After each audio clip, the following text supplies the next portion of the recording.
Hey, everybody. Hey, guys. Thanks for tuning in to the worst podcast ever on internet radios. I'm your host, Gordon. Dan Clark is not with me. He wasn't with me for the podcast. We had some shows and stuff, so schedules didn't really work out. But that's okay. Will Hannigan joins us again, so this will be the fourth episode with Will Hannigan. And as usual, Will's not funny enough to be on his own, so we have another guest. I'm just kidding, Will. But yeah, Will Hannigan is with us, and so is a friend of mine, Simon Glassman. So yeah, that's all I got to say. Go check out northerncontent.ca. Do that. And other than that, we can get right into the podcast. Get it! I'm not even really Jewish because my dad's not Jewish. Or my dad's Jewish and then my mom's not Jewish, and it's all matrilineal. So like, Yeah. What's your mom? she's just some fucking girl, What a girl. some British girl. Oh, your mom's British? Yeah. Same here. Is your dad really? British? Yeah. No, my dad's a Jew. What? There be British Can't- Jews? Come on, guys. Jewish, British. Oh man, I just need mean, some I red know- yarn to like make that connection between British people and Jewish people. Remove the Brit and the Jew. And they're the same word. It's the They're same word. just ish. All They're right, both ish. guys. I'm a Jew now. I guess I feel like Jewish? I feel because like everybody mentions I feel so more Jewish than I am. But then I meet a real Jewish person. I'm like ugh. But then Oh my god, gross. I have lots of Jewish friends. That's so funny. It's such a weird, I didn't know the stereotype that like, until I got into comedy, that Jews were comedians. Like, that's a weird stereotype for me. Just all Jews. It's like there's no all there's, Jews, like they come out as soon as they start walking, like tight five, honey. there's like more Well, that's jacked crazy. gingers, like gingers who are in really good shape than Jews in comedy in Edmonton. No. Ben, Wait, Ben Prue and you versus what's Brett Ayton. Brett Ayton, no, don't point at me. Nick McQuick. Yeah, He's There's kind like of just kind two. of fat. I'd like to watch both of you guys. Fight. No, he's jacked. Nick exercises, but I wouldn't call him jacked. Okay, well, I'm like trying to make a fucking connection. Like Yeah, Like, you there's a can't- lot of- it's- British. there's more gingers It's connection who are is- like really into weightlifting than like Jews. Period. True. Okay. Well, I guess Ben's the only like real Jew. You don't count. I We're don't kicking know. you out of the cult. Oh yeah. It was very like inclusive, exclusive, demeaning. We are kicking you out of our cult. It's like him Jews. saying that. He has no power He's not in the a cult Jew. at all. No, I have nothing to do You're with calling it. the Jews culty, and you're saying that you got to get out and that you're a part of them when you're not. Next time we have like the big Jew meeting where we plot 9/11 and stuff, I'm gonna be like, sorry guys, sorry Alex Forden, he's just some guy I know. He said that I can't be a part of it. I'm sorry. See you guys later. Enjoy making Hollywood movies. I was just gonna say you don't plot 9/11, but what Hollywood movie's gonna bust this year? Turns out it was Batman versus Superman. I watched Batman vs Superman on Saturday. Was it awful? Yeah, let's hear an entire review about it. All right, guys. Yeah, let's entitle this Batman versus Superman, and let's just only talk about this for like 18 hours. Batman vs Superman is garbage. And it was so close to being great. And like I just love I don't even really give a shit about Batman or Superman. It's just like I don't know.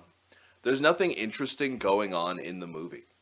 That's what I've heard. I heard most of it was like setting up why it's interesting.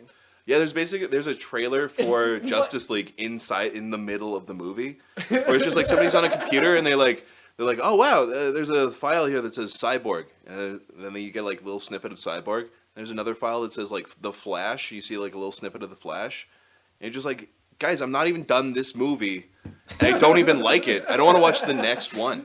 That's so funny. Yeah, someone told me they're basically like, the whole movie is trying to convince you that this movie is a good movie. That's the whole thing. It's like, no, guys, it's about to be great, but first we gotta explain this. Yeah, I like the guy who played Lex Luthor, and then nothing else. Wasn't it Mark Zuckerberg? Yeah, it was Mark Zuckerberg, creator of Facebook. Wasn't it the guy who played Zuckerberg and... Yeah, Jesse Eisenberg. Yeah, sure. That sounds Jewish too. Sounds Jewish. It is, yeah, the It's got epitome a of Jewish. Jewish ring to it. Can't pick out whether it's E-I-S or E or the N or the B or even the ERG. I don't know all of it. Very Jewish letters. So Very Jesse Hindenburg went like, what an array of roles he's played. He played evil super genius Lex Luthor, also evil super genius Mark Zuckerberg, and the kid in Zombieland. Yeah, he was only good in Zombieland, though. True. That movie kicks ass. It was so funny. He get killed so fast. They didn't. No. They didn't cast that correctly. No. The girl in the dorm room would have killed him. Oh yeah, he would have died like right there. And then he's like sitting around playing video games. He can outrun things? No, he's not smart enough. Yeah, like cardio. The Does he cardio play bear came hunting way games when he's a too late. kid? No one took him hunting clearly. So Idiot. What an idiot. The only person who was believable in that whole movie was the little girl, the youngest one. Also, Bill Murray. Very convincing Bill Murray. Yeah, that was one of my favorite scenes where they just kill Bill Murray for no reason. It's like, it's so rare that you see a movie that like takes a break from itself. Yeah. It's just like, hey, we were able to call Bill Murray and get him in this movie. Let's all just like have fun with him for a little bit. And the movie just like after like Continues on. kills him and then carries on as like a kind of only okay movie. Have you been to that fucking glow in the dark mini putt place in like above the comedy store or the comedy cellar, wherever the fucking Edmonton you're? Comedy Factory? Factory? Yeah. Is it good? It's fun. It's like my go-to first date place. really, Yeah. like little putt, Yeah. bit of putt. Yeah, a little bit of putt-putt. Little Putt-putt. little bit of putt. Have you ever putted a putt? Come over here, putt a putt. Butter putt. Watch this butter putt. It's putter butter. I'm not even listening to what you're saying. I'm just listening to like music where I'm just like, I like this. Were you like a carny in your mid-30s? I plan to be. You know what's weird? I used to tell my when I was really really young. I used to tell stories about when I was 14, but when I was 6, and I would just make up lies about what I thought being 14 would be like. That's so funny. When you were 6, like, when I was 14, and everyone Yeah. believed it because you look like you're 40. That's awesome. Anyways, the fucking putt-putt place. Oh, They Your have, first date? yeah, they have like movie like cinema questions on the wall, but it's all about like not horror movies, but like monster movies. So there's like Godzilla trivia and shit, and there's like 12 questions or something like that. Like 8 of them are about Zombieland. I was like, the owner of this place really loves this mediocre movie.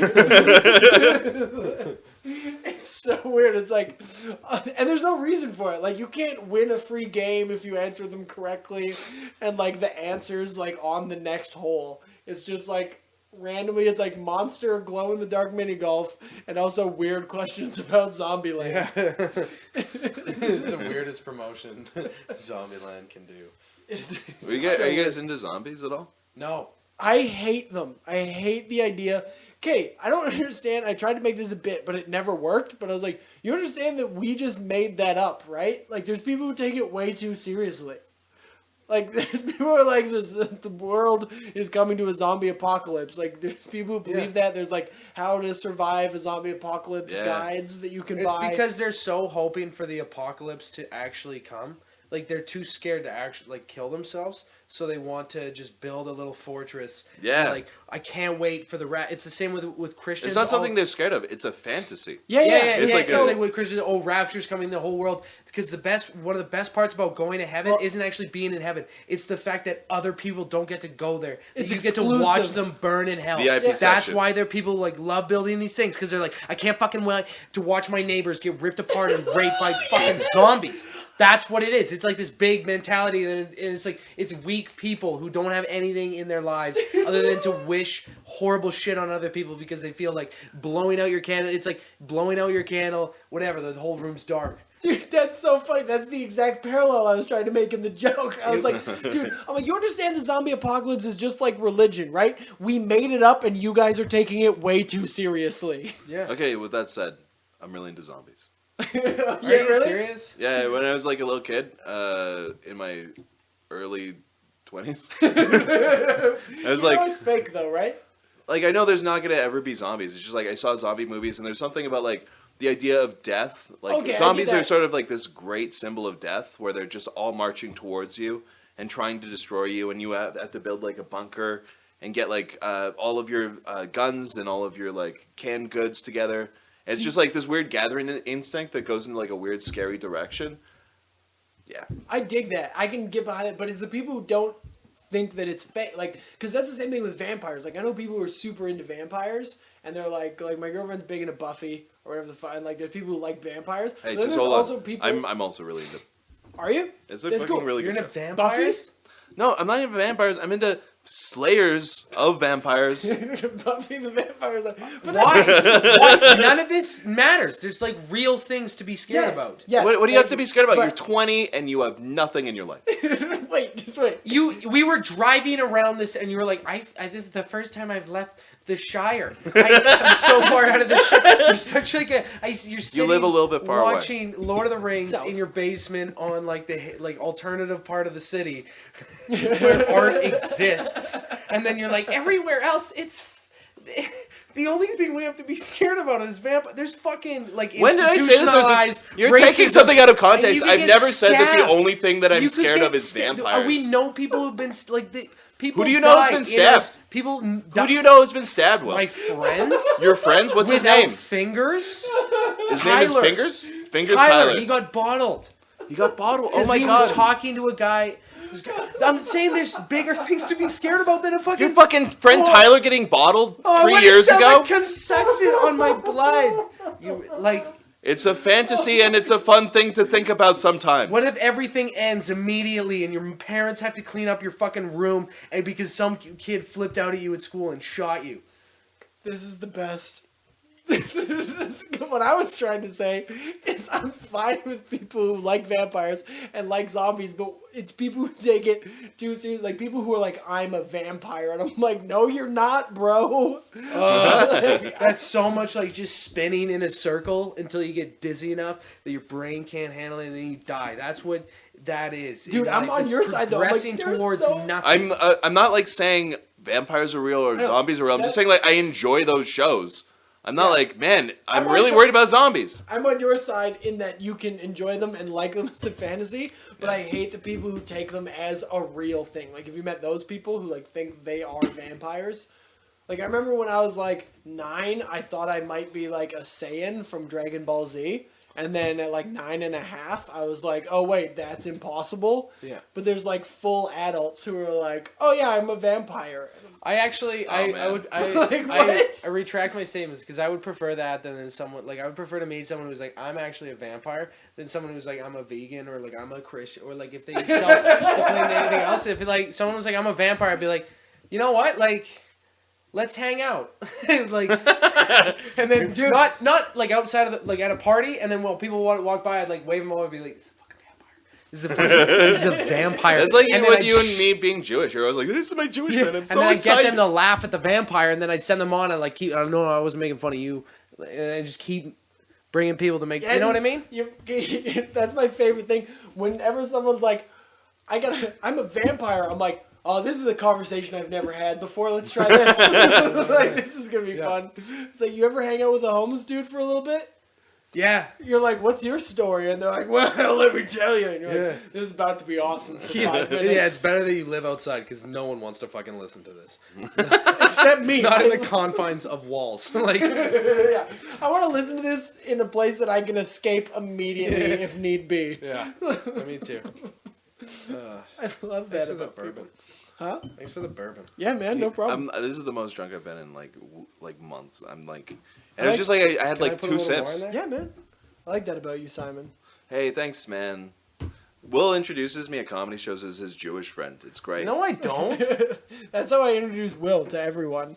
He's not a Jew, but it feels like it. Like, this is my Jewish friend, Will. He's not Jewish, but he's super annoying, so same thing. You know what I've been telling people lately? He called you annoying, Thanks. but he also called all Jews annoying, which is I like the first part, and then the second part I'm like, oh. That's what I do. That's my whole shit. I'm like, Hey, I'm Alex Martin. That was the show. Bam. These Bam. are my two guys, Simon and Will. Fuck both of them for the respective things that they are. All right. Anyways, guys. I like doing it where like everyone's like, I'm on board for most of that, but there's part of it that I don't like, and I don't know how to feel about. Yeah, this. that's a nice thing. Oh, by the way, this is something. When I saw you do the thing, this eyebrow joke that you have, that's really funny about your like messing up a girl's day by mentioning it, like saying anything about her eyebrows. Yeah. And I when I heard that, I was like, oh, I have a similar. I have something the same too. I was like, yeah, that's cool. And then so you like walk back, and I was like, hey man, I got an eyebrow thing too. And you're like, yeah. And I was like, oh no, what do I do? Like, now what? Like, I was just excited to. I was like, do I? And you're like, do you want me to stop doing it? And I was like, I didn't think about that. And then like I was like, I don't know. I don't know, when did you do it? When did you start doing it? I was like, now it sounds like I want him to stop doing it. Like I don't. And then you're like, I'll just stop doing it. And I was like, I didn't, like, it wasn't what I wanted. And then like, I haven't done the joke in like 2 months because I was like, it's not funny. I literally stopped doing it like one more set after we had that conversation. That's so funny. Because I was like, his version's like funnier. Because it's the opposite of mine. And so that must mean mine's not so funny. I love your eyebrow joke. I didn't mean. I feel like now I came off as a dick in that story. No, I felt like I was completely unprepared for what I wanted. Like, it's like, sometimes that just happens to me. Like, I get information, I'm so excited to tell it. Like, that's why I think 20-year-olds are so annoying, because they read like one book of feminism, like in university or whatever, and then they go and want to like tell. Like, it's like whenever you learn a new thing, like on a National Geographic thing, you want to like tell people about it. Yeah. But then like university students, they do that, and they like start like rehearsing like the first 3 chapters. Dude, of their have you seen first year textbook? Have you seen Good Will Hunting? He knows what I'm gonna say. Yeah. What? Goodwill Cunting. That's the thing Nice. we call him that sometimes. Good Will Hunting? We've been calling him that since Saturday. You know what? You know what's funny? It's so funny because it's so true. Well, there's a great like thing in that where Matt Damon goes to this guy and he's like, "Whoa, progressive fucking feminine, blah blah blah," and then Matt Damon's just like, "Oh yeah," and he goes off on like this big rant. He's like, "You're gonna believe that until you read this other book that's related to that, and then you're gonna start believing this, and then eventually you're gonna be able to form your own opinion instead of reading a book and recycling garbage back out into the universe." Yeah. And it's just like this huge rant that is fucking awesome and like right on point. That goes exactly along with Yeah, what you're because saying. that's what school is. Like, it's like kids learning, and they're like, look what I learned. And then the next year, it's like, no, well, like, yeah, what you learned was just an introduction to, like, all this other shit. Yeah. And they're like, and then they just go deeper and deeper. And then but, like, I just get excited to tell people things like the first, like, if I learn new information, I'm like, Yeah. you guys know that my favorite place to get butter chicken is Where is it? Like the curry stop? The curry I'm corner? hungry right now. Curry corner? Tell me about it. and then everyone's like, that place is a fucking shit curry place. You're like, oh. Yeah, they rape kids God. there. And I'm like, oh, sorry, I didn't know that yet. What kind of curry place rapes children? That's you know. like, no matter how good that curry Bring is. the spice. I don't know. Like, can we end the podcast after that? It's over. It's At the very end of every podcast, end it. Bring the spice. A comic fucking told me, because I replaced the word vagina with cunt in 2 respective bars. Like, I went to the Black Dog and I said vagina in a joke, and then I said cunt at the Druid. And, Yeah. and someone was like, one of the comics was like, well, how does it feel like dumbing down your jokes? And I was like, cunt is... I was going to say it's a smart word, but I'm just realizing now it's a pretty fine... No, it's not. Someone. Anytime somebody says, like, I was talking to this Irish guy, he kept calling me a cunt in, like, this, like, yo, I really like you, you're a great cunt. And it's just, like, I want to hear that all the time. That, like, it's, like, a mean thing that's followed by a like, kind of nice thing. Sounds tough. Yeah, he's like, you're tough, and you... Sounds like an Australian. Like when someone's like, yeah, Dude, cunt, have you heard it's like, you sound like an Australian man with like a big vagina right here, but that's like leathered. Oh, yeah, Will is It's a signaling worn- to his abdomen. Yeah. He's got a worn vagina on his abdomen. Yeah, No, I your don't think clitoris cunt is like a horse saddle. Like I don't think cunt is dumbing down your material. I think it's just playing to the right audience. Because, you know, you want to use the word cunt. You want to say it because it's got conviction to it. Yeah. But you can't say it in front of the fucking hipsters because they'll lose their minds. Yeah, that's... Somebody said cunt at Empress, like, 2 weeks ago. Yeah. We're still talking about it. Are you? It was like it was just like a funny bit. It's just like it's just like I like the word. I never have said. I don't usually. I said the word cunt once on stage, and I'm like, I still think about it sometimes. Really? Yeah. That's I like the word, and I can't. I don't think I can ever do it. I can't pull off cunt. I can't pull off getting. What was your bit where you said it like 5 times and it was awesome? Is that the one you're talking about? Yeah, the stripper one. That was so funny. Yeah, it was just, I don't know. And then you started counting how many times you were saying cunt, but it got into like this loop because I only got 2 in. you're like, I said cunt twice. You're like, well, that was 3 cunts. Well, 4 cunt, 5. I said cunt 6 times. Is it really an offensive word though? Like I don't understand why. I don't understand why there's like very few words that I understand why they're offensive other than like the N word. I get that. Like, cuz it's like it's directed towards women. It's the same way bitch is like hurts my ears. I hate hearing the word bitch. It like not dude, because it's just it's a weak word. It ends on bitch, fuck ends on a ck, cunt ends on a hard t, shit hard t. Bitch is just like the weak. Like you're a bitch. Have you ever heard somebody sing cunt? It's just like somebody's like walking by and like they like somebody doesn't say hello to the other person and they're like cunt. What makes me laugh so hard? It's just it's the meanest word, but it's just like somebody says cunt. My uncle told me a joke in the weirdest way. Like when I was like 10, he was like, I have a friend and he greets people at the door and he got really bored of it. It's a street joke. And he goes, he got really bored of greeting all these people. And so when hot girls would walk in and he was like checking their wrist, he would just be like, tickle your cunt with a feather, tickle your cunt with a feather, tickle your cunt with a feather. And whenever they stopped and they were like, hey, what the fuck? He'd be like, typical country weather. And he would like point toward the sky. Be like, typical country weather. And they would go, okay. And the next person would come and be like, tickle your cunt with a feather. that's hilarious. There's this thing, and I've done this very rarely, but this place that I work at has fuck it, I don't care. The place I work has a drink, and I'm not supposed to say the name of the place I work on the internet. I like signed a contract or whatever, but they can fire me. I don't give a shit. But they have a drink called the Freckled Lemonade. They call it freckled lemonade? Freckled lemonade. It's basically lemonade with strawberries in it. But if you say it quickly, you can say fucking lemonade to a table and like they won't notice. So like someone's like, oh, I'll get a freckled lemonade. I'm like, 2 fucking lemonades? And they're like, what? Yeah. But it's so I've had like I say it every once in a while, just like when I'm bored and like feeling in a fucking I'm just having a fun day at work. I'm like someone's like, I'll get a freckled lemonade with fucking lemonade. And they're like, what? I'm like, freckled lemonade? And they're like, oh, okay. I think you said fucking. And I'm like, I didn't. No, you cunt. No, I said cunt. You're a cunt. You're a cunt. So let me count the amount of orders I'd like to get. Cunt 1, cunt 2, cunt 3, cunt 4. I'm calling you guys cunts. Wait, what? I'm calling you counts. You remember Count from Sesame Street? Count of Monte Cunt Cristo? chocula. A big chocolate vagina. Cunt chocolate. I mean, like, you know, I'd like to get me a bowl of that cunt. you know how they call it like children's cereal, but I The still cunt. eat this in adult? Like I have Fruit Loops and like honeycombs in my cupboard right now. Honeycombs. Honeycombs. It's children's cereal. You guys, I don't want to find this as funny as it is. It's like really fun. Like, keep going. Front cunts. Like Fruit Loops, but front cunts? It'd be awesome if they made like adult cereal that was just children's cereal with awful names. Yeah, what's your guys' favorite piece of literature? I'm a huge fan of the cunt of Monte Cristo. Hey, have you guys tried Taint? It's the new breakfast cereal for adults. You like cunt? You love taint? You haven't tried Taint.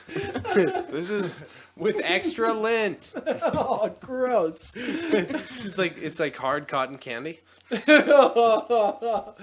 just My dad used to the send my mom. marshmallows from Lucky Charms, like mostly boring, but every once in a while it gets exciting. We call it taint. You were saying how like you're like, I'm having a good day at work, and I was just thinking that like any day I am having a good day at work, like that's the gayest I feel. at all times, especially since I'm working at a shoe store. Like, How so? How When so? I jerk Oh, like off a when guy, I'm- it's the gayest I Yeah. feel. When I let him come in my mouth, that's when I feel really gay. no, it's when I start enjoying it. Go on. Like when I enjoy my work, And you I'm feel like, gay. I'm You like feel like flipping a- shoeboxes. I'll be like, I'll be right back, and then like it's like I start doing like turns on my heels, and I'm like, How do you? There's I a don't sunny I do day. that too. I do like dance parties on the service aisle Yeah. of the restaurant. But you got that cool like white dude dance where like you could like work it at like BBJ or like a rave or whatever. Yeah. Yeah. I don't got that. Like I got like the turny like weird little sassy. Yeah, you're tap I'm like dance. in a good move. Your I'm tap like dance. stride hard and you know and Have you noticed that there's like 3 jobs that comedians in Edmonton have? Like, because you work at the same shoe store as Ryan, yeah. and isn't there someone else who also works Yeah, there? I think Yeah. Liam. Yeah, and I work with Kendall and Megan Massini, and Dan Clark was the one who got me the job. Oh wow. Really? So, like, we all just like go into groups of like we all work together now. That's kind of fun. Like you gotta work with comedians. It's a good time. Me and Megan like never talked, and then one day after work we went for a run together, and now we're like super homies. That's I cool. think- Super homie. Right. All right. They just high fived for all the I was left listeners. hanging for. Super homos. Have you guys ever seen that ambiguously gay duo? No, It's pretty good. super homos. No, it's Robert Schmeigel on SNL does the ambiguously gay duo. Have you seen it? Yeah. Why didn't you say anything? Because I was thinking about other shit, man. Why didn't you I said you guys. Do you need have affirmation on everything that you say from yeah, me? questions amongst. Go on, three go people. on. Tell your story, and I'll make sure that I tell you every time I know a thing that you're saying. Oh, how about when I ask you a fucking question, you answer because we're like sitting at the same table. Great, I agree. So, have you seen the ambiguously gay duo? Oh yeah, man! Fucking love that shit. Fucking SNL 2000. You don't I- sound very ambiguous. I You have sound not. I have very- not seen it. for sure. It was on SNL like in the 90s to like the In the 2000s. ni- Oh, really? Yeah. Do you think they'd be able to get away with it now? It's like it's pretty hilarious. They like it looks like they're blowing each other all the time, and like So- it looks like the things look like cocks a lot, and like and they like do and they spray stuff a lot. It's like it's pretty funny. So do you think they'd be able to get away with it now? Yeah. I don't think on SNL because I think that they're like they have very specific politics for the time. Like you can almost sort of like gauge. It's like a watermark for what the politics of the time are on SNL. Oh, really? I think so. Like Yeah, That's even interesting. That's stuff- an interesting. there's like Yeah. there's a lot more homo in the 90s with like Adam Sandler and Chris Farley. Like there was like you watch it now and you're just like, oh man, this is like super homophobic. Yeah. Like they genuinely didn't like gay people. It felt What's like his name? That's interesting. Who's that little weirdo from? Was that a little David weird? Spade, No, the You? guy shakes his head. in the Oh, car. from Night at the Roxbury? Yeah, little guy. Chris Kattan. Evil Knievel. Yeah, Chris Kattan. Yeah. He did his big guy was like Orangey or whatever the fuck. Tango. No, Yeah. Mango. His name was Mango. And I think it's pretty funny how you say Mango. But he was like a super gay dude, and like that was like the whole thing. He was just super gay. Super. Yeah, diva remember the gay. time when I it, haven't like watched enough SNL. That's one of the. Okay, do you guys have any of that, like, you feel like you should know more about comedy all the time? No. Well, like that you should know more about comedy. Yeah, like, everyone knows that I should. So, like, That was do you not get nice. that, like, people make, like, comedy references and you're like, oh, fuck, I don't know that guy. Yeah, I feel like that too, but I also like I know comics who are like really up on everything that love being an audience member. Yeah. And then I know a lot of comics who like don't like listening to anyone else. So like I don't really like, Like- I'm not bothered by the stuff that like I should. I don't like just like Top Gun. I haven't seen Top Gun, and like everyone's like, oh, what's fuck it. Top Gun? That movie? Are you talking about Hot Shots? Tom Cruise. Top Gun. Top He's Top- a fighter pilot. I know what you guys are talking about. Sorry.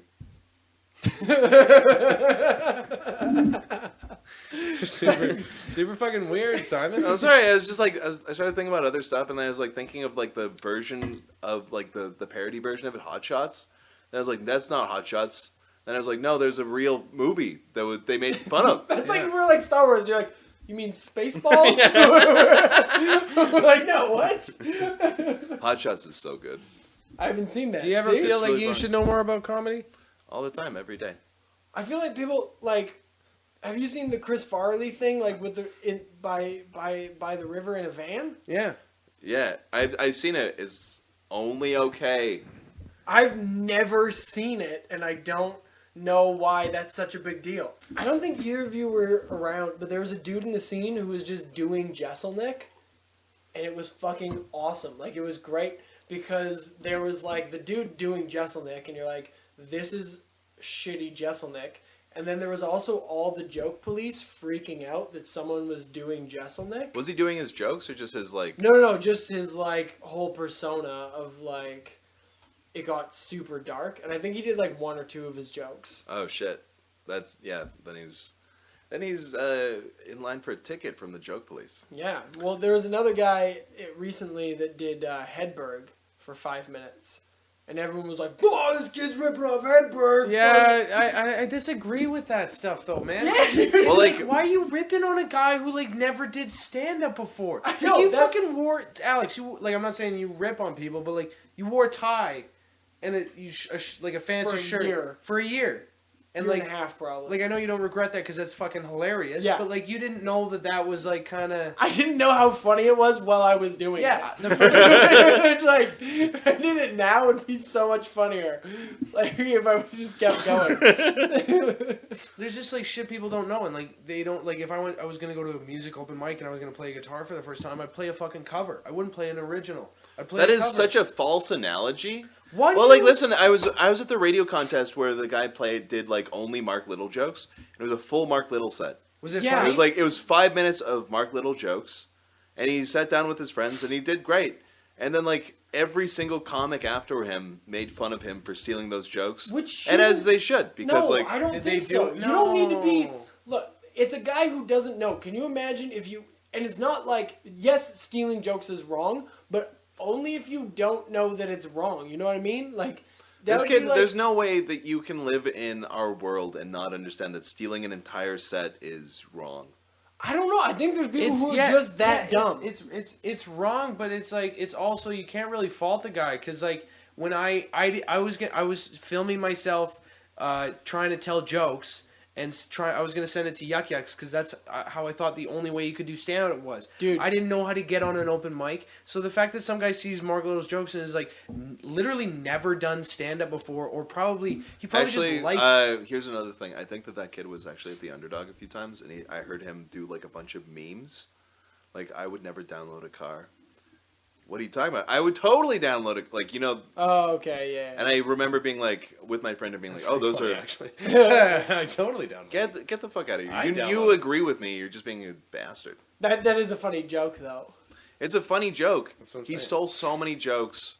If that was not his first time doing Okay, it, in that case, fine. But I don't... Because this is actually a fucking... You saying that Yuck Yucks thing, this is a funny story that I don't think I've told anyone, ever. My first time, and I've lied about this for coming up on 5 years now, since I started stand-up. People are like, when was your first time? I'm like, oh, I went to the comic strip, and I brought a bunch of friends. That was my first time. It was not. My first time was in a fucking boardroom for Canada's Got Talent, because I didn't know that you could just go do stand-up. So I just applied to Canada's Got Talent, and they're like, what do you do? I'm like, stand-up, I guess. And I did like 3 minutes in front of 4 people and like 2 judges. Not even judges, they're like producers. Did they laugh? yeah, No, not once. Did you win Canada's Got Talent? Yeah, no. The amount of people that would know would be exactly as famous as I am right now. Like, there wouldn't be any improvement. I'm just embarrassed to use it as a credit.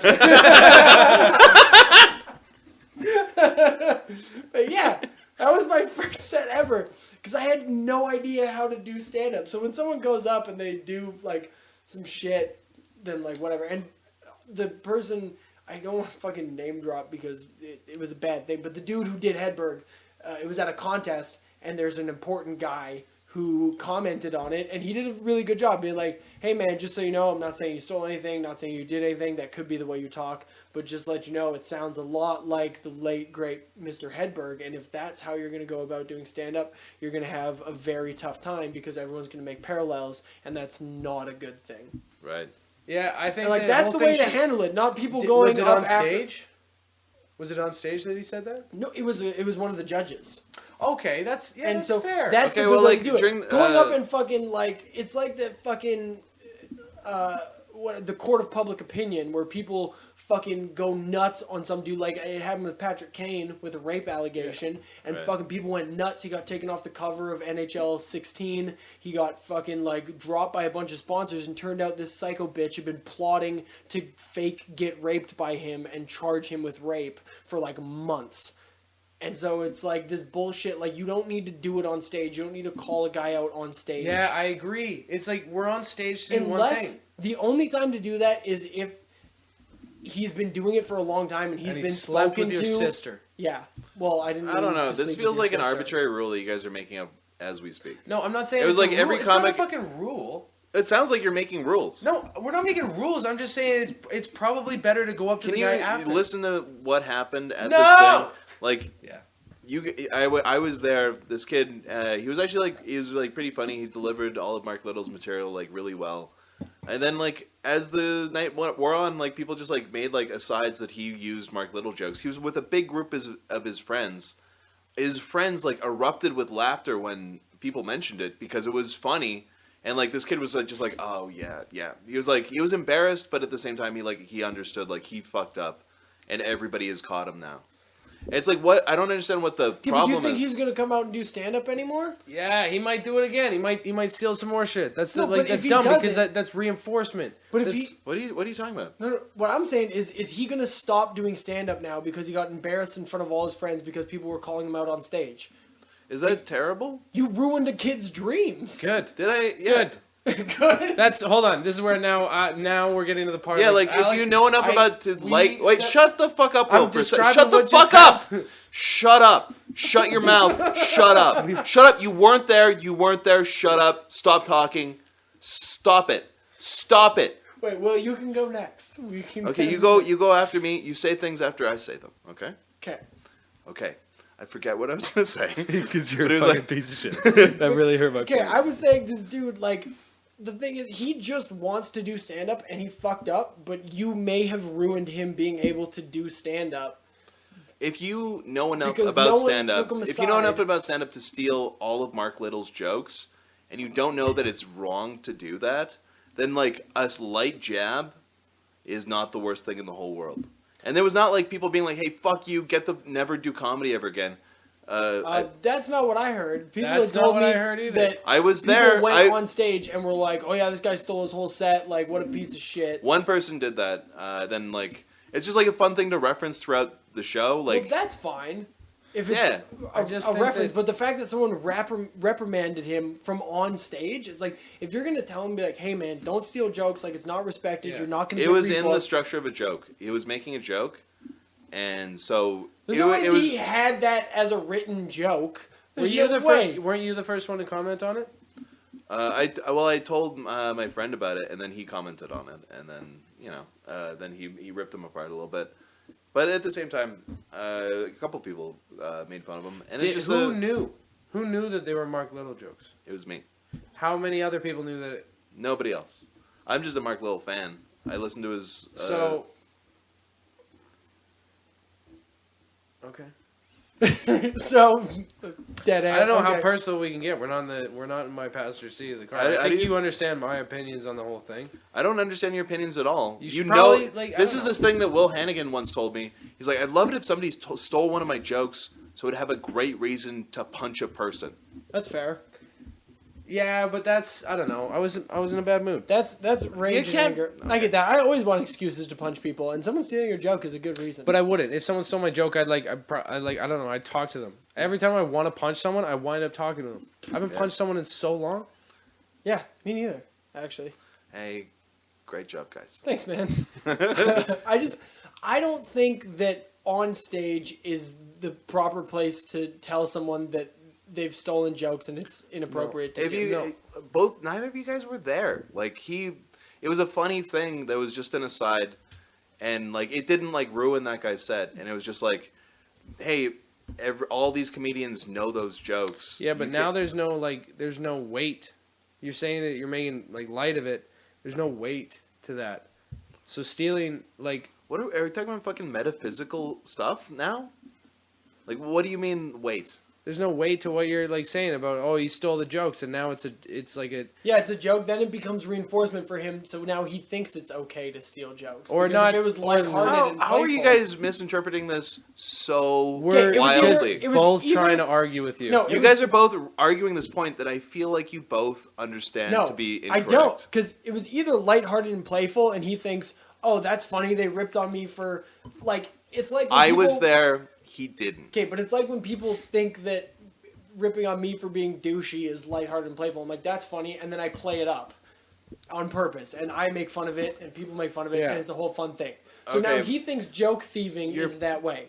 You're putting so much on this kid you've never met, you've never talked to, you didn't see his set, you have no idea what this guy okay. is like. Yeah, You didn't Okay, see but this I've stuff. seen Step people, off I've the seen boat. people steal 5 minutes of So jokes how before. hypothetical can we get? Of Because his? there's literally no way of me No. arguing this Oh. point. Like, you know what? If I fucking piss on the street, then maybe like a rose will grow from. Like I don't fucking know what's gonna happen. I'm just saying- like if we go so wildly into hypotheticals. I'm just saying that on stage is not the right place to call out a joke thief. It was really funny. It made the show funnier, and all of his friends loved it. He had like maybe 15 people around him, and like every time they mentioned it, they'd all like kind of like make fun of him a little bit, like rub him a little bit, let him know like, hey, you fucked up. Okay. I loved it. It was like, I don't know, it was the best. He went up like second, Yeah. and so it was just like the best feeling of just like knowing that you can just like, and you have something to wrap your jokes around. Just like anytime he would say something, when I was performing, it was like, nice, and I was like, hey, I would like to hear that better on a YouTube with Mark Little. It was just like, Nice. he started laughing at himself, which is fun because he knew he fucked up. Okay. Well, that's I can good. admit that you were right in this scenario, but now I'm gonna start disagreeing with Alex about you're making fun of him, whether it made him quit or not. Well, I'm going And to say, not do if it. he never comes out to comedy ever again, it's your guys' Good. fault and you ruined a kid's dreams. Good. If your dreams are that easily ruined, go fuck yourself. I don't know. Roseanne used to say when people are like, "What do you tell new comics when they ask you for advice?" She says, "I tell them to quit," because Dan Clark did that. That was funny. good. It was my friend. Yeah, I know. He put a Oh, yeah, bunch of did pictures. I tell you about? He threw up a bunch of like throwback pictures of you two. I have his autobiography in my trunk right now. Wait, that dude wrote an autobiography? Super funny. I opened it up. It said chapter 11. Why did I buy this hammer? I was like, Will had been like looking at it for like 10 minutes or so. I was like, Simon, this is legitimately funny. it was really good. Like funny because like is a girl ever say something to you in like full seriousness and you're like, and then she's like, what? And you're like, yeah, I just don't want to fucking I don't know. Like, Yeah, all it's the only time. what you said was funny for me, and I don't want to share why it's funny for me. Like Yeah. it was like that thing. It's like funny because I'm reading it. I'm like, oh, I'm laughing at you. That's hilarious. Have you seen the movie? It's about what the fuck is it called? There's a guy in L.A. and he thinks he's like the biggest star, and he thinks he's like a great comedian. It's called Windy City Heat. Yeah, I heard a little bit about that. That's a fucking crazy, horrible thing to do to somebody. It's amazing. It's Ugh. exactly what you're talking about. Because this guy thinks he's amazing. He thinks he's hilarious. And they tell him that he's got an audition for like a movie. And he goes in and he auditions for this part. And on the wall is like De Niro's face like crossed out. And Pacino's face like crossed out. And fucking like Stallone's face crossed out. And then he goes in and they give him the part. And he's like, I'm the fucking king of the world. And so it's Bobcat Goldthwait is the director of the actual film and also the fake film that they tell him he's in. So the real film is a documentary of him thinking he's the star of this film that never gets made. And so they just document him thinking that he's a star and they just fuck with him on set. And he for, becomes like, an asshole. months. Oh, he turns into this huge, like, big ego fucking maniac where, like, his sandwich isn't right and he, like, freaks out at the broad who brought him a sandwich. And, I like, do that. I know I do that. That's why I feel bad. I would feel bad watching it because I would like if I got any fame right now, I would be flipping sandwiches. You think so? Oh my god! The second day on set, they're like, "Hey, do you guys want to?" Just slap all the sandwiches. I'd be like, "I want more sandwiches." I said grilled ham and cheese, Yeah. you cunt. Not toasted. What's the difference? I don't know. I want Lines, grill I guess. marks on it. You guys might be too young for this, but there's a show on Comedy Network called American Superstar. It was right after like the first American Idol happened, and it was trying to find the shittiest singer in America. Oh, dude, But they didn't tell them that they were trying to find the Yes. shittiest singer in America. They were like, they just like slowly eliminated all of like the better singers until it was like Until 4 shitty singers, and Yeah. like all these like shitty singers, they'd have like those camera to just like person interview things. And they'd be like, I don't know what everybody sees in Georgia. She sucks. She's like a terrible singer. And then like you would see that person sing, and it would just be like, oh my god, like what is You're as bad as the people you're shit talking. Yeah. it's like worse amazing. than like William Hung, Yes. I thought you were gonna say William Hannigan. worse than William Hannigan. Have you guys? Do you remember that show Joe Schmo? Did you ever see that on Spike TV? Where he was like secretly not a millionaire. No, he was the only real contestant on a game show, and everyone else was actors. And they like did all this like fake like reality TV drama. So like Oh, yeah, this I think person's like making out in the hot tub, and he's like, "Oh my god, I didn't even know Jenny and Brad liked each other. Like I thought they hated each other." And then it like cuts out, and they're like, "Yeah, me and Steve, aka Brad, made out in the hot tub after this huge fight. We think he's pretty confused about it." That's so funny. It's just all That's seriously. It feels like my whole life. Dude, I know. How many times have you been like, "Is my life the Truman Show?" Oh yeah. I've thought that so many times. I've thought that like when I was young. I thought that like when I died, the world would just like And there was nothing before 1995 that ever happened. That it was all made up for me. Like people wrote books, and it's like this whole world is like in on this thing. They're all like robot people, like in on this thing, and that I'm the only one that like the whole. Literally, I thought the world revolved around me, and then like I still kind of like, what if, for like 3 or 4 hours a day. Do you ever That's see how I like feel. 2 people you don't know, or 2 people that Fucking? you know and they don't Yeah. like? Oh my god, shut up. 2 people that you know, 2 people that you know like kind of well, and you don't know that they know each other and they're talking. yes, I'll think like, oh, there's a fucking conspiracy going on, and Brenda and like Harrison are like secretly like conniving, not against me, but they're like they got a thing going on. that's hilarious. But that's me. Always think about conspiracies. All right, I have to pee. I'm gonna pause this, and we're gonna get back into this. Okay. Wait. So we just got back. I don't know where we left off. But it turns out it was like everybody's just like really down on cocaine. Jesus. I don't know cocaine terminology. Have you seen cocaine? I saw them. At one time, I went downstairs because I thought that they were all just like hanging out without me, and I saw them do cocaine. And I was just like, "Oh wow, You ran upstairs. Oh no! Mom, I don't know what it was like. It was like little white powder. It was so dangerous." Your mom's like, I'm down here. You didn't see me. I was in the back. You got a crazy story. My mom's done cocaine. Mine too. Really? I have. I think my Remember- mom did. You Maybe. gotta ask her, dude. I don't want to ask. You think her, all our my moms mom- did cocaine together one time? My mom won't reveal anything. Like at one time, she was like had a couple beers, and she was like, you don't know what fear is until you're at a party in the country and you meet a nice young guy and he takes you out to his van and starts doing cocaine in front of you. What a specific what if. And I was like, Mom, we were talking about my little sister, and then she's like, I would just be like, Mom, there's people who have literally had their heads, like, they've watched their family get decapitated next to them knowing that they're next. Like, I feel like that's a little bit more frightening Yeah. than Steve doing cocaine in the van. yeah, and also like really like what's scary? Like you were doing cocaine, Mom. Like she's like, yeah, but I was 14, and I'm like,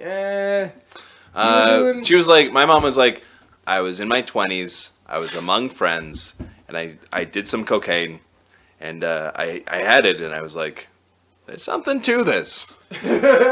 She's like, she doesn't like do any drugs or really drink at all, but she's like, cocaine. Not bad. Like if only.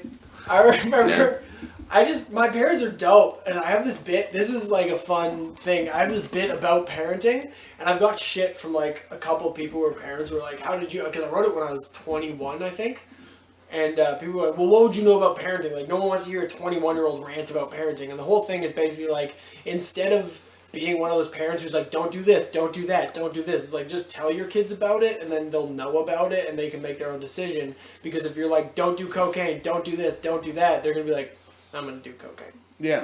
What's all this secrecy about over here around? Yeah. The coolest thing about my Okay. mom's story is she's told it 4 times. Nice. And like I'm around her each time, and each time she sounds more positive on cocaine. It's just like first time it's like, there's something to this. Then like the 4th time it's like, it was great. Spitballs coming right out of Simon's mouth here. The worst podcast ever. I'm William Hannigan. This show's hosted by Alex Ford, and we got Simon Glassman over here. Simon Glassman's over here. Spitting up like a Spitballs. big fat baby talking about his mother doing cocaine. He was mostly reminded of his brother's titties. That was a Freudian slip. He's drooling at the back. Look at that. Foaming as if hinting at his final destination of overdosing on cocaine with his mother one day. As a baby, my mom referred to his titties as cocaine. Baby's time, you want some cocaine? This brought to you by Maker's Mark. Drink Simon doesn't have a lot. Okay, so You back can to edit my that. story. Yeah. And hold for editing. I was talking to my mom, and I was just like, I think I was like 14 or something. I was just like, hey, Mom, you ever done cocaine? And she was just like, yep. And I was like, all right. Like, that was the whole conversation. Then she was like, Yeah. This is cocaine. Rip the this thing line. that I do in the kitchen, I'm doing cocaine. She's like, I thought you knew. What are you cooking? Dinner? No, Crack! crack. My dad's like super up. My dad did like a bunch of drugs and shit. There's actually a podcast on one of these way back. It's called The Best Podcast Ever. It's called The Worst Podcast Ever, and the episode name is The Best Podcast Ever. With your dad? Yeah, with my dad, and he talks about like doing drugs when he was a kid, and like how he went to jail and for like armed robbery. Like Jesus. it was pretty fun. It's a good episode, but it's so funny just like because I grew up around my parents being like, oh yeah, I did coke, like it's whatever, and my dad's like, yeah, I used to do a bunch of drugs, and like he's like, I did LSD all the time, and like he used to not drink. He'd just go to parties and like smoke weed and then get in fist fights because he had like 2 boxing titles, like provincial boxing titles, and so he'd get high on like just smoke pot and then get in fist fights. And I was like, oh, cool. That's such a smart idea. That's such like a good, like, because like when you're high, like some of the best boxers in the world train stoned. Like, Yeah. training stone was something that I got inducted to like my 3rd year in boxing. There was a couple other guys at the club. Well, because that you're were dialed in. Like, it's just the focus. more than anything, and like you're training, like you do it stone, and you're so focused, and like that's so both smart you, to go to you, a party. you two guys are like fighters as well as comedians. I've noticed this weird correlation between like certain comedians and also fighting, and it's like it's almost like your comedy style is like you're fighting. You're like at the audience. Oh, I'm going at the audience a lot of the time. Yeah. You guys, you Megan Massini, you Will. It's like it's a competition between you and the audience, and it's like it's weird because like I'm not at like it's an almost like fundamental difference where it's like That's I can't. interesting. I think I don't know. I like. That's an interesting, like... It's interesting. Like So many fighters like Nick McQuick is Yeah, also well, a fighter. It's Have more you ever- strategic too. We're more strategic people. Have We're you not ever- just lazy pillows. Jesus Christ. Recumbent. Recumbent Hold on. shoes. Okay, can you? Have you ever, like, done, like, the self-analysis of your stand-up? I started recording all my stand-up in the last like month or so. Dude, I can't deal with that. I can't listen to myself. You can't. Dude, I hate editing these podcasts because listening to myself makes me so mad. Do you record your sets? No, I can't do it. I can't. Yeah, Will's the one who convinced me to start doing I it. can't deal with it. I've tried. I tried for a long time, and I would just end up listening to like 2 minutes of them and turning them off because I get so mad. But Can I interrupt it for a second? So every time Simon gets in my car, he tilts the chair back a little bit and doesn't move any muscles, and he just leans his head to the side, kind of towards me, looking off into the distance. And he goes, "Take me to McDonald's. I want to go to McDonald's." And I'll remind you that Simon is not in his 20s. And, and so one day... Wait. I have a curmudgeonly point. Fuck you. Go on. Sponsored by Maker's Mark. All of Simon's comments. Hey, you know what? Fuck you. You know what? I'm not even going to drink any... Okay, I'll drink a little tiny bit more. So anyways, I start making fun of him, and I'm like, you are like the spokesperson for recumbent. And he... Recumbent. Huh? It's recumbent, isn't it? It's recumbent. Yeah, there's Recumbent? So he didn't know the word, Okay. and he's always correcting me on words, and he didn't say anything about it. I was wrong on that one. So he wound up Googling it. Yeah, he was right. Okay, so he Googles it. I love this story about you being right. It's like a great story. He Googles it as I'm making fun of him. He's not laughing. He's like, okay. And then I'm like watching TV and he starts laughing out of nowhere. Because this is what comes up when you Google recumbent. What the fuck? They're like these little bicycles. Have you ever seen, viewers, if you just Google image search recumbent, but before you do, if you know these things, you're going to start laughing immediately. There's like 3-wheeled bicycles, but you sit in them and the way a baby sits in their stroller is the way you sit in this bicycle. That's the way I sit in your Dodge Neon. So if there's any way you can attach any of those photos to... I'll tweet it out at worst_pod on Twitter, and you can check out. It's like the me of bicycles. That's how Simon sits in your car. Yeah. That's awesome. It's like this guy. Sorry, that guy. No, All right, that guy the most. I'll tweet that one out. Look at it. Oh, that's awesome. If Recumbency. Recumbency. So Found funny. most commonly in Edmonton near Jews. You need to stop introducing me as your Jewish friend. How is that not? You can't be introducing me as your Jewish friend because What if you get an actual Jewish friend? I'm not even Jewish and I'm not really your friend. Double not even true. The most offensive thing is that you talk about Jews on stage. I don't talk about being a Jews. Jew. It was like one time tonight. I don't ever talk about being Jewish on stage. I don't think I've ever heard of other than That's tonight. true. I only said it once because I didn't know it was going to happen. There was only 13 people at Rouge. Ah, Rouge is fun. Yeah, it's been I good love that lately. room. Titties. Oh, titties. We just saw titties on the internet. I don't know when this podcast became this, but we were talking about, we were talking about like fighting style. I was talking about self-analysis of your comedy. That's like an interesting, because I don't know how much podcast and like comedy analysis you do, but I do like probably way too much of it. Like I've been to some seminars for like comedy stuff. Oh, wow. When I went to the World Series of Comedy in Vegas, I did like a seminar or two every day. And then I've read a book called The Comedy Bible that's like sort of about like how do you get into comedy? What if I want to write for late night and like all this stuff. Right. And then I listened to a bunch of podcasts about it. And one of the things that sort of seems to be a common theme is like finding your voice, like your comedic voice. And so I'm always trying to do that. I'm like fetching for it. And the thing that you said about like being combative, I'm like, all my best sets are when I go up and an audience doesn't like me and I force them to like me. Right. But I'm always drunk when that happens. You think so? So you're a better fighter Like- when you're drunk? No, I'm a better comedian when I'm a little bit drunk. Okay. Is it anger? I think so, but I think it's also just like not caring because I really like.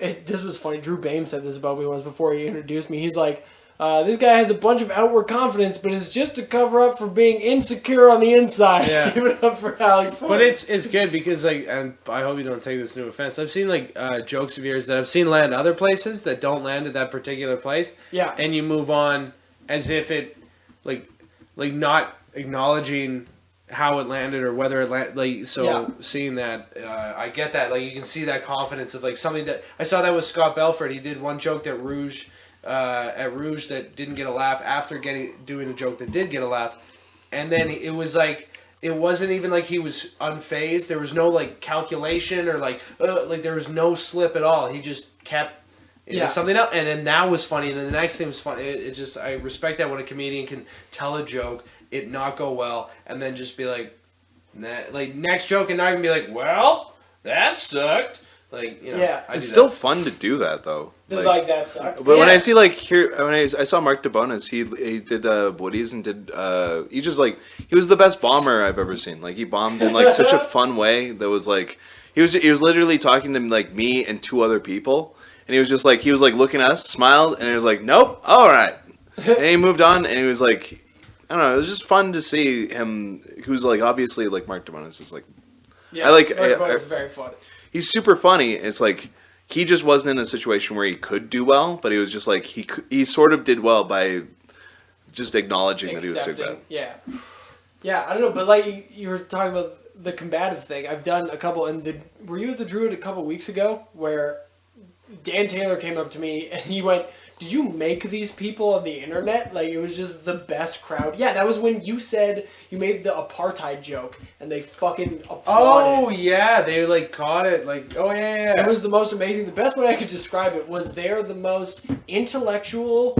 That's where I said cunt, too. Yeah, I said cunt there, too, and they were, like, in it for as long as you should be into the word cunt. Yeah, they were the most intellectual, insensitive group of people I've ever met in my life. Because they understood everything, but they didn't care that it was offensive. Oh, that's the best. It was amazing. Like, they didn't give a fuck, but they got every reference. Like, he said apartheid, and they were on board immediately.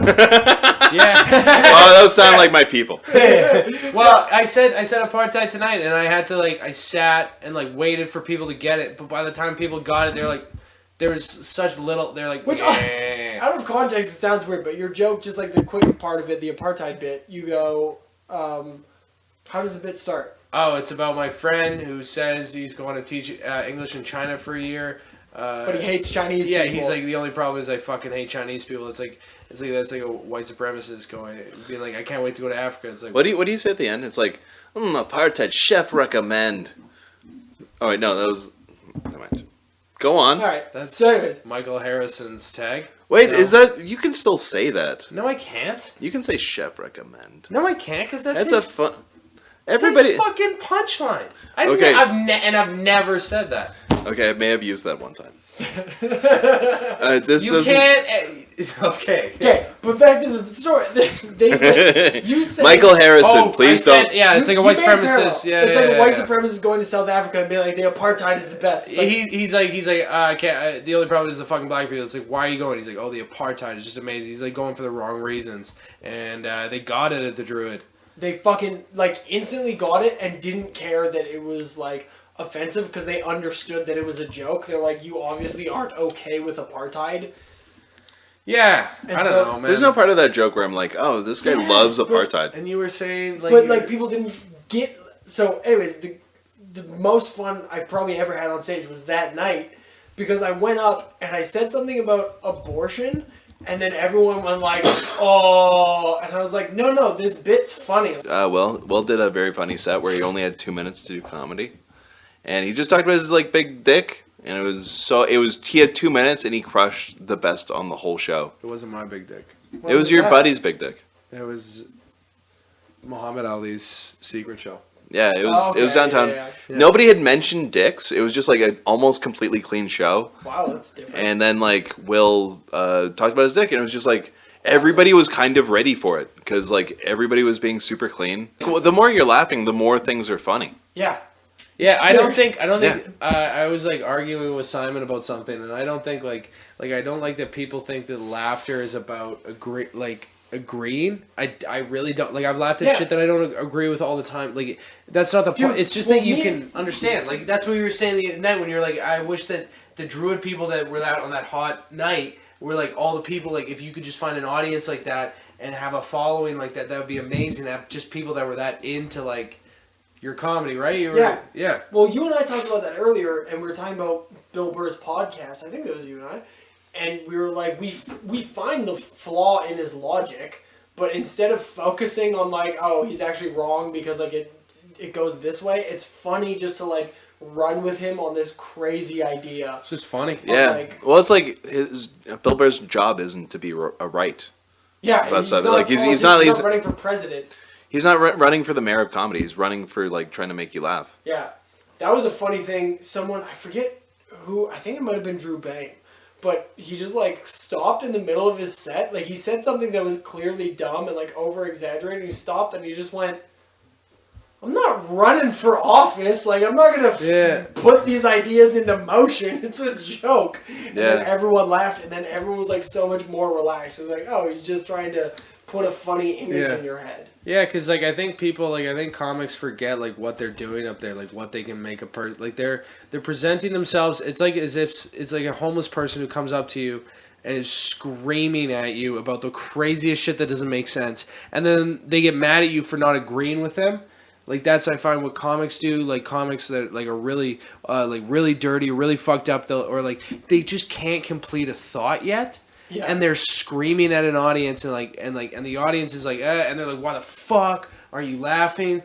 And so you can't make the audience complete a thought. And then like that's not, like Drew Bame like being like, no, we're just kidding here. Like it's just he can do that. He can pull it off. He can. It didn't make any sense. I saw where you're going with it. I think it's interesting what you were talking about, that where people are screaming. Some of the comedians that I like the most are in a style that I hate the most because so many people fuck it up. Like, if you see someone who's trying to be George Carlin or Sam Kinison or even more relevant and recent fucking Simon King, like if you like Simon King, and you can go back to the last episode and see who Simon King is and Google Simon King, and you'll see him, and he's got opinions and their ideas, and he sort of like yells them at you with a smile. And if you see someone who hasn't perfected that style yet trying to do it, it is the most painful, like, aggravating thing ever.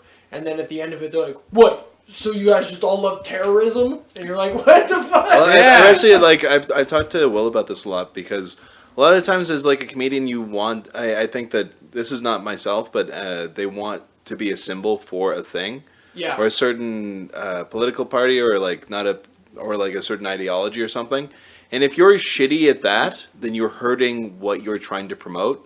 Because if you become a symbol, or if it's like, you want to be the weed comedian who gets everybody on board with weed, and you're an asshole and you're a shitty comedian, then you're actually hurting the thing that you're trying to promote. Yeah. Because you're just some dipshit, and the thing that you're trying to do is actually being hurt because you're not doing a good job. It's like Parkinson's, like a group for Parkinson's, like sends a letter to Michael J. Fox, and they're like, "Hey, can you be our advertisement, because we think that you'd be able to reach out to a larger community." And then out of nowhere, like Gary Busey walks in and like just kicks in the door, and he's like, "I'm gonna be your guy for Parkinson's." Sorry for yelling. And Parkinson's is all like, "Oh fuck, yeah. Oh not Gary like, Busey," and then he somebody else. He just starts making his own commercials, and and like, all of Parkinson's is like, "No." He just uses his webcam.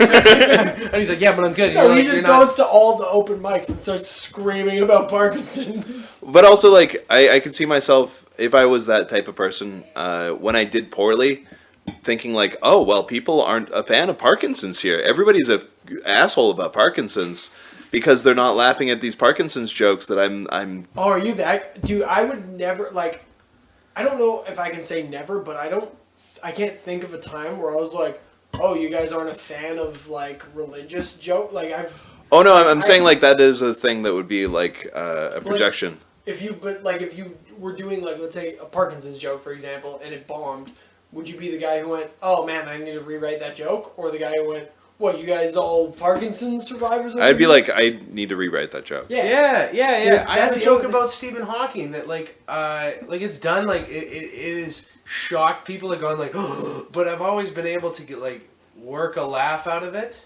and it's never gotten to the point where it's like crickets. Yeah.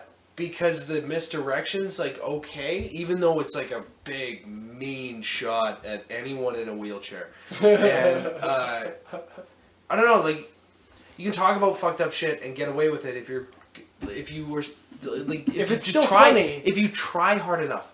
Right. You know what I mean? Like Gulliver Twist is someone I've seen come from like, and I think you'd be comfortable if you heard this, come from having a hard time with a crowd doing his style of jokes to like learning how to do his style of jokes for most crowds. Yeah. So I'm not saying he does amazing everywhere, but he's starting to do better without losing what he wants to talk about. But what's frustrating to me is to see comedians go up and they're like just shitting on religion, and like it's not a good religious bit. Like it's not a good joke about religion. It's just like, well, if your God's so real and Noah's Ark was a real thing, then what about the fishes? Do you take all the fish except 2 and put them in the fucking boat? Am I right? What, is everyone here fucking religious or something? And Yeah, it's just a shitty joke. You just wrote a bad joke. One of my favorite, like, and I've never seen him perform stand-up comedy again. It was this, like, guy at Dr. Jokes, like, maybe, like, 4 years ago, and I was just, like, watching comedy. He did this bit about, like, how everything's getting great. Like, we have computers, we have, like, cell phones. It's so great. What are we going to do with all the churches? And it was, like, it was crickets for, like, a second, then everybody's like, this, and it was, like, literally, like, 3 minutes of build-up to him just, like, shitting on religion in, like, a pretty mean way.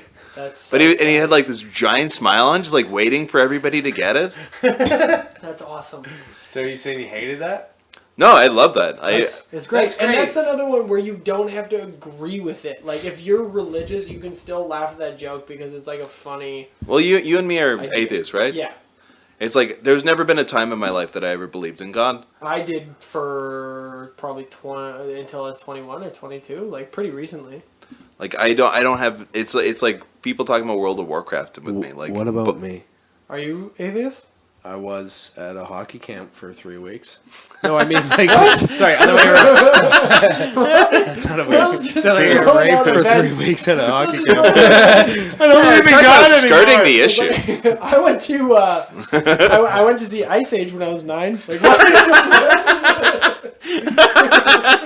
You guys see Zootopia? What a great movie. No, Are you an atheist?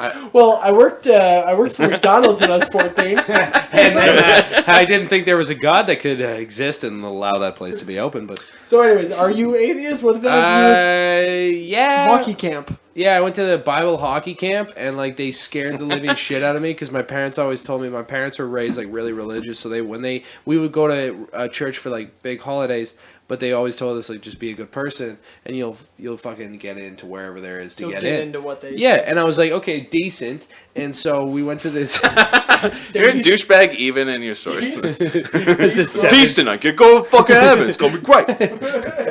Just be a good guy. Just be a good guy, and then I, get into heaven. So I go. So many other dudes there. So I show up to this fucking camp here, and then skating around. Everyone's like praying and shit. I'm looking around, like being like, I'm a pretty good guy, but I'll pray with you guys. Dude, today I get into had a heaven. table ask me if there was anything I wanted them to pray for over their lunch before they ate. I was their waiter, and they're like, "Would you like us to pray for anything for you?" And I was like, "No, I'm good." Pray I don't come on your fries. Awesome. Anyways, I went to continue. this So you're church skating around thing, and praying with the guys. and then we went. There was all this praying going on, and then it started getting me worried that I wasn't praying enough, like at home, not in fucking Three Hills. Where Three Hills is? Yeah. That awful place. By Drumheller. And then we went to this chapel thing one night, and they were talking about like things that get you into heaven. And then I was like, "Well, can't you just be like a pretty good guy?" And then he was like, "Well, are you baptized?" I was like, "Yeah." He's like, "Well, that's good, but like, what? Do you go to church every Sunday?" I was like, "Well, like no, but like my parents said you're just a good guy, you're good." And he was like, "No, you gotta accept Jesus in your heart." And I was like, "Well, what if you're just like a good guy?" He's like, "You're gonna spend 7 years in limbo." And I was like, "Who's counting?" Who's counting the 7 years? 7 dog years? And he was like, God. He was like, God's counting. I was like, well, how will I know? He's like, you don't know. That's the worst part. I was like, well, that sounds terrible. And he's like, your whole family's going to go there. And then I felt really bad for a couple of weeks. And I realized they brainwashed me. And but they actually, my calves were pretty toned after that. We were good at hockey when I came back, but like also a little brainwashed. Yeah, one goalie was like, people started showing porn around the dressing room. Was it you? No, and I was just like hyped up. I was like, where's this porn?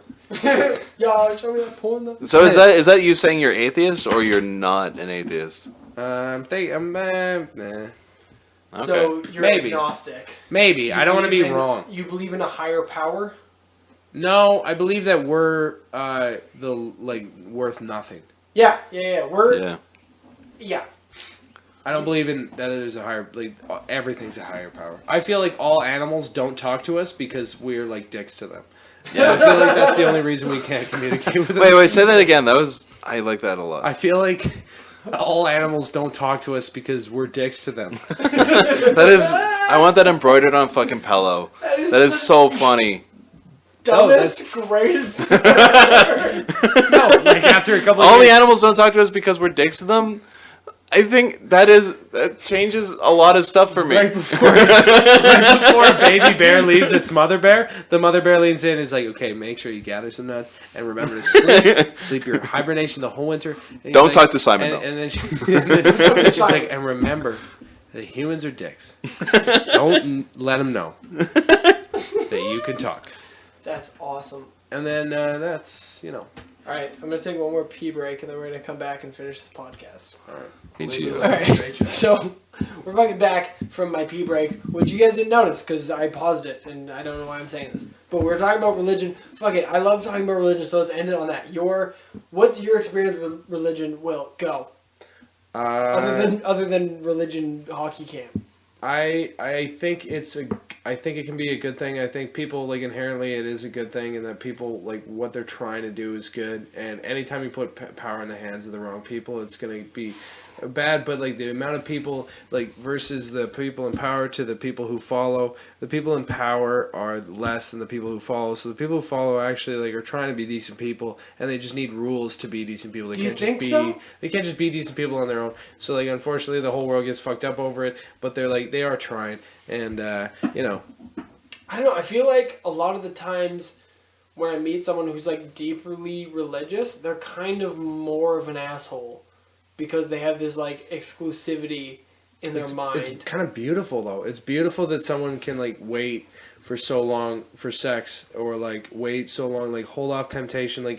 They can hold off society because of their own little mini society. I got a lot of respect for someone who they can go surround through themselves that. in that is the only reason that it happens. You know what I mean? Yeah. I had people who wanted to wait, and then they ended up being surrounded by people who didn't wait, and they were like, oh, that's fine. And people who didn't want to wait, who ended up surrounding themselves with people who wanted to wait, and so they're like, oh yeah, I'm actually going to wait until marriage. So I don't think it's your own little clique. It's also a very sad testament to how you feel about people if you think that they are just incapable of being good people on their own without without somebody telling them to be good. I understand all that, but some people need some people are dumb and need rules. It's open the amount of comics we're around. If you put up a show of all the Edmonton comics and you asked each audience member there's a portion of them that are gonna sound like fucking maniacs. If they actually met all these people, they're gonna sound like fucking crazy people. That has nothing to do with what we're talking about. But it's you take any population, most of them are going to be crazy and stupid, and there's going to be a select few that are not crazy and stupid, right? So I don't know. I guess. I mean, I'll just to move on. I'll agree with you just so I can talk about something else. Simon, what's your experience with it? Because religion, as an atheist, you said you grew up. Say it. Jew. No, I'm not. My dad never believed in any type of God, and neither did my mom. I remember asking my mom. So you grew up godless entirely? Fully godless. There wasn't even there's probably something bigger out there? I'm a pureblood, where I just it never even occurred to me that there was a God. Wow, that's impressive and rare. Yeah, and it's I don't smoke weed, I don't do drugs, I've never killed anyone that I'm willing to talk about here.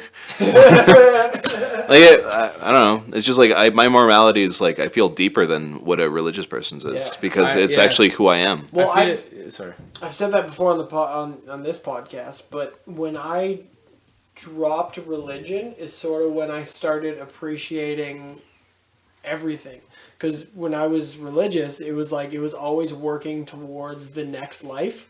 So I never, because I thought that this was just made for us and this was given to us and like this was ours to own and we had this.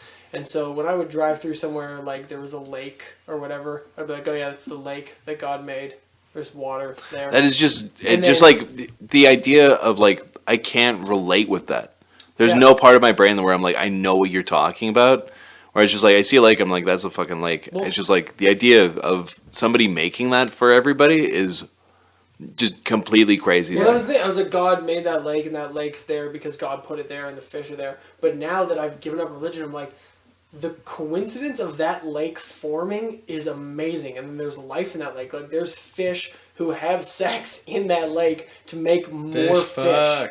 To make Nice. more fish, who are then going to eat the algae, and it's a self-sustaining ecosystem that happened over billions of years, millions to billions of years of evolution and the creation of the universe after the Big Bang, all to come to this one point where this fish is going to eat this minnow so that it can transfer the energy to its own body to come be in able another to fish's come face. in another fish's vagina, not its face. I don't know if you know how sex works. Fucking try to No, play actually, down. Alex, I'm pretty sure it's the face. That's why their eyes are always open.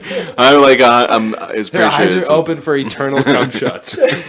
Turtle fish egg cum shots. And then in the end, it makes more fish so that someone can fish that lake to feed themselves and their families to further society and creation and the universe. And it's all this sort of harmonic dance that Yeah. that nature does on its own. And I'm like, that's fucking amazing and pure. And the coincidence makes me appreciate it. Because when I go, oh, this is planned, there was Yeah. no appreciation. For me, it's like when I hear somebody talk about like intelligent designer, like any type of like even just like godness, it almost like feels shallow to me because it's just like that's so much not less. that That's so much important. less special than it all just like sort of all these tiny little organisms, tiny little like microorganisms, like going at it, trying to really just out for themselves, and then creating this great huge body of like other shit. Yeah. So 'Cause much it more was- interesting. It was I- always selfish, and it ended up as this unreal thing. I also hated like I guess I never felt either like I felt like there was a God because I thought there was a God in my head. I thought that was what the little voice in my head was. Like that's what I thought. Like when I first started, I was like, "That's God." you're gay. Yeah. Will, you're gay. Will. I think Yeah, no, it Satan turns out it would was say your, that. it turns out it was your homosexuality. Yeah, no, I don't know. I just you, like after a while, I'm like that just sounds more like me than God, and then or Satan. Like if they both sound the same, it's like this is just me wanting to fucking burn this trash can, like not anyone else. You Yeah. know, my own free will. It's just me. I am God. You're free will. You're I free am will. God. You I are am- free will. Goodwill. I'm Free will God. hunting. I'm God. I'm God. Jesus. Oh wow. Sorry. Yeah. You're doing a great job.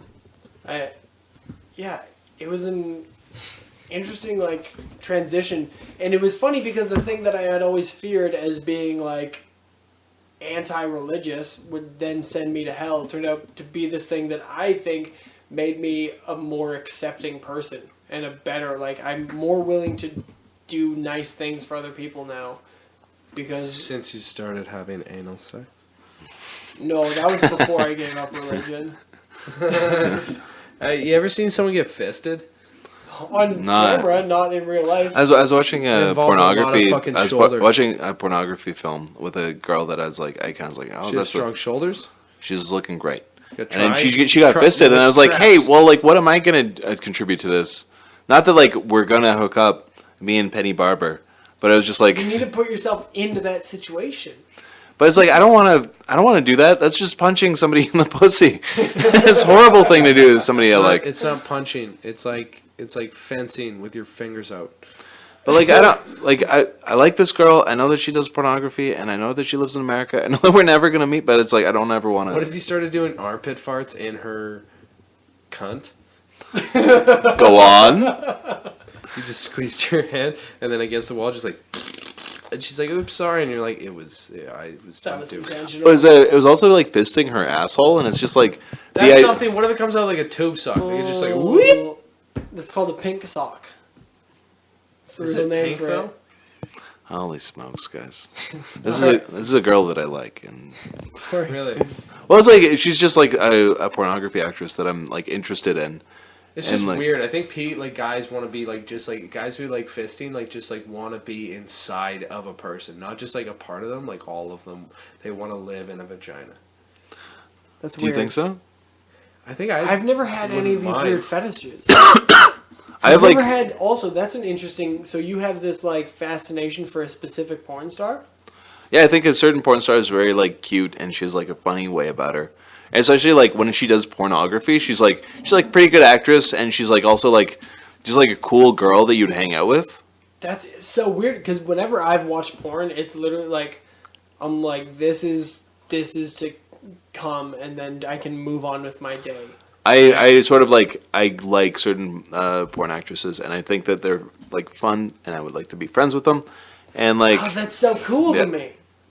it's like a gross thing that I like am disgusted by That is myself. disgusting. No, I'm Well, like it's I love actually it. it's in some ways like almost more endearing than like just It's only way more looking. endearing. Yeah, and it's like I I follow a couple on Instagram. I'll be like, oh, I can't do this in second cup. I like so when good. girls are wet in porn because when it's not wet, I'm like, it's this. I like when the dude doesn't talk. Yeah, that's the worst when the guy's like, yeah, fucking get it. And I'm like, hey, those are my lines. There's like it's always like that moment like when you're Line. just like I'd love to see someone in porn like line. And the director's just like, yeah, fucking get it. Yeah. I think Is that the it future of it or porn this is pussy? like somebody being able to just like fully just like map their own face on the person who's like the porn actor, just like their own body. Yeah. Because like that is I don't like that very much. Like I don't like this guy who I don't know just like having sex with this girl that I want to have sex with. Yeah. Her. I was talking to my girlfriend about that the other day. And this is going to be fucking me getting shitty and mushy or whatever the fuck. But I've always had that, like, every dude has that fantasy, I think, of, like, threesomes. Like, everyone's like, oh, yo, I want 2 girls. And One whatever. cup. And one cup. Every guy's had that fantasy. I got there first time. Hey, you got it. But they've always wanted that. I was talking to my girlfriend about that, and she was like, would you really want, like, 2 girls? And I'm like, To shit in the cup. And then me eat it in front of you on YouTube. And then later sell it because so many people are watching we it. can do that. But no, she was like, would you really want to have sex with me and then have another girl involved in the sex? And I was like, I don't want to watch anyone else fuck you. I'm like, that's such a, like, unemotional thing, and that's how I feel about porn. I'm like, porn is just a cum. And I've had relationships like that where I'm like, I'm using you to fuck. I'm like, that's all that this is for. But now that I'm, like, in a relationship with someone that I actually like, and I'm like, I don't want to have any kind of threesome with you because I don't want to watch someone else fuck you. Yeah, I totally understand where you're coming So from. is that, have you I'd made- love to watch other people fuck your girlfriend. A lot of people would. She's super hot. She's super hot. So Will's like I know you're I'm three. looking down and just trying to think I of love things that. to say that might be funny. I'm really tired. I want to go to bed. You're like 3 levels above me right now because I'm just like, no, I understand where you're coming from, and I'm trying to relate really and then you just like you come in with a sideways punch. That was so good. But yeah, so is that what you've made with these porn stars? Is this thing where like I don't like watching other people fuck you? Well, it's like a relationship, yeah, because it's just like, because I don't, if you don't have a relationship, then it's just like they're sort of a faux relationship, sort of. That's crazy. That's like people bringing it back with God. They've created this false Yeah. thing, and they're like, we're connected and we're on this level. And it's like, no, you're I just not. don't hate people for it. Like I just don't hate people, and like I know that there's like a certain level of like when I like. Well, I think- I always related to comedy because comedy is something I love, and I can't see my life without it. And like I know it's like, to be realistic, it's probably not good. Yeah. any of the shit we're doing is probably not Well, like a I've- good thing, and like the behavior and all this stuff, but it's like I love it and I think it's making me a better person. But on the outside, I've alienated so many of my friends. A lot of people think I'm an asshole. A lot of people think every time I'm talking I'm trying to bid on them, and like I am. And like, I am. It's like why can I hate on someone else who's like, oh, they feel like they're pressing religion on me, and they don't even feel like it, they're just talking about it. They're so like I just can't hate anyone else because I'm a dick. That's fair, but Well, like I just don't like. yeah. I think I have a personal vendetta because I felt brainwashed by it, and I've had this conversation like you're saying with comedy, and I love comedy, and I could never imagine a life without it, and like this is all I ever want to do. But I've had this conversation where if I woke up tomorrow and someone went, "Yeah, we're never gonna pay a comedian again," I'd be like, "Yeah, that makes sense." Oh wow! Yeah, me too. Wow.